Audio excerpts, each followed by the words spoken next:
going to reveal the mystery of a temple, which is not only famous for its divine power, but it also has a hanging pillar. The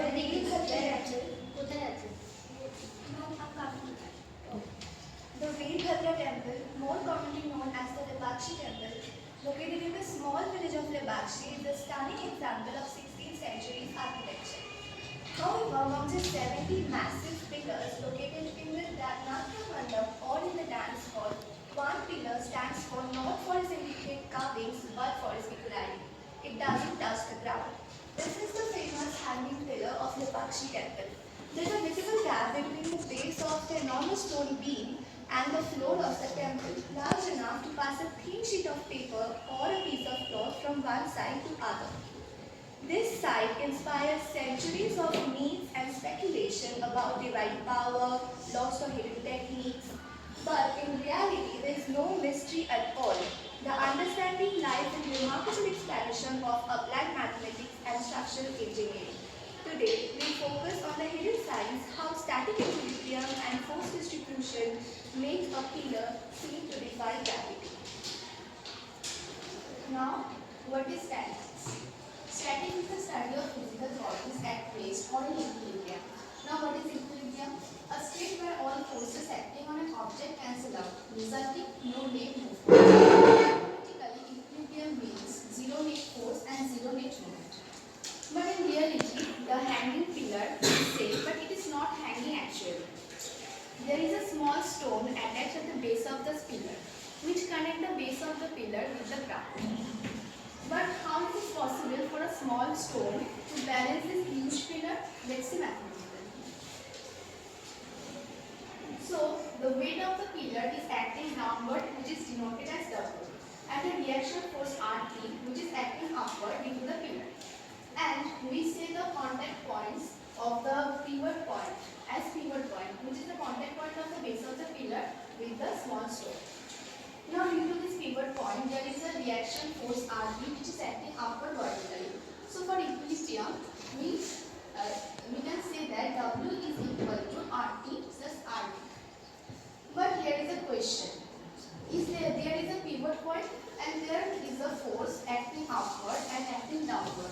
So, why this pillar is not rotating? To understand that why the pillar is not rotating, we need to understand the moments that are acting on this pillar. So there is two important moments that acts on the pillar. One is the moment provided by the bottom, which is denoted by MT and is expressed as W into X, where W is the weight of the pillar acting downwards and X is the perpendicular distance from the pivot point. The pivot point is the connection where the pillar meeting the support point.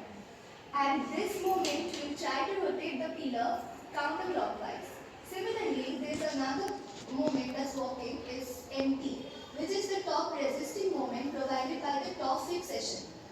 This is denoted as RT into H, where RT is the top reaction force and H is the distance. And this will tend to rotate the pillar clockwise. So for the pillar to stay in equilibrium, these two moments must be equal. By equating these two equations, we find the value of RT, which we later substitute in the force equilibrium equation, and thus we get the base reaction RB. Now the question is why we find the base reaction. So from that, this is why the base reaction provides us that how much support the pivot point, that is the tiny stone that is connecting, is providing the support to the structure. This is the value. So perhaps this is the calculation the ancient builders did in case to stand the pillar, that there is a tiny connection that is already connected, but the pillar is adhering, that is, it's actually floating. But this is the calculation behind how it's actually not floating but balanced by the tiny support that's provided underneath the pillar. In conclusion, we can say that the hanging pillar of Lepakshi is not a miracle, but a product of advanced ancient engineering. 16th century architect had a strong understanding of static equilibrium and force distribution. So the pillar's behavior is fully explainable through math and physics. Here we can see that how maths and art mix together beautifully. There is something similar temple complex in Belur in Karnataka, there is something exactly similar to this. There's, you can pass a paper through the sheet of paper through the. There's a pillar exactly like this. Okay, so Something like this.